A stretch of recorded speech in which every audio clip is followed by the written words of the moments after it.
as you can see in the video, Christians have this like tendency to be a little judgmental or whatever. So, like, I don't know, like, I just kind of don't agree with that, like, in my opinion. But the Christian Research Association, like, they kind of did a study or whatever, and they determined that a lot of the reason people don't go to church is because of people that do go to church are judgmental and everything, which you don't really need to study to know that. But still, like, I kind of feel that way too, and when I was in 10th grade, I felt that way. And then, like, I had this, like, we went on a trip, like, with the church and everything, and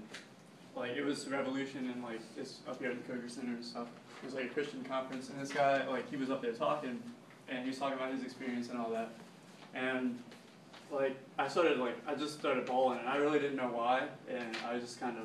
started crying and stuff, and it's kind of, I guess, embarrassing. But anyways, like, I kind of like had this overwhelming emotion come over me. So then, like, my best friend was sitting beside me, and like, we never talked about this kind of stuff. Like, we were just kind of, we talked about like regular stuff people talk about. So,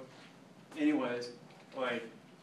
the guy's up there talking, and like, when I was 3 years old, I said I was going to be a preacher, and like, I never thought of it after that. So then,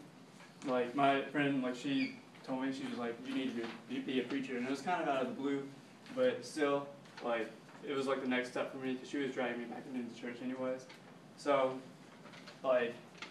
after that, I kind of thought about it, but then, like, my church started doing things, like, with the poor people that were local, and like, at Revolution, we also, like, did like an activity and stuff, and I saw that, like, people can, like, small groups of people can really do a lot if they put their heart into it and they have passion for it and stuff. So then, I kind of, like, I started to realize, like, even though, like, I was fearful of becoming a preacher, and like, I wanted to use it to, like, fight poverty and stuff like that.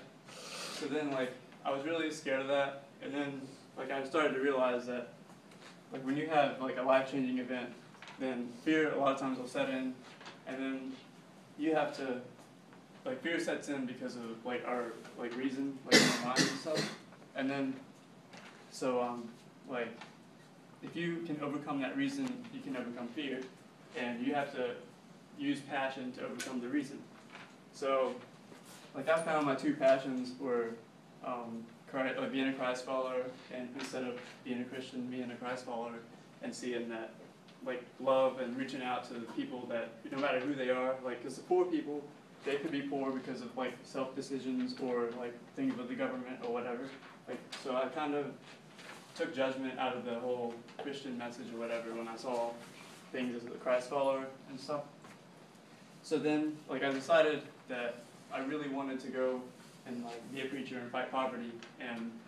like, that was kind of weird for me because, like, my whole life I thought about being, like, a journalist and all that. So then I decided to, because I took judgment out, and I decided to go out there and, like, put myself out there, and I'm gonna, like, one day be a preacher. And so the message, like, the idea here is, like, Mother Teresa, I look up to her a lot, and most people probably do, but I look up to her, and she said, if you judge people, you don't have time to love them. So I kind of take that, and I think that, like, people should start looking at it that way, and I think that being, like, a Christ follower instead of a Christian really kind of guided me to, like you want to become a preacher and fight poverty. So that's it. Thank you.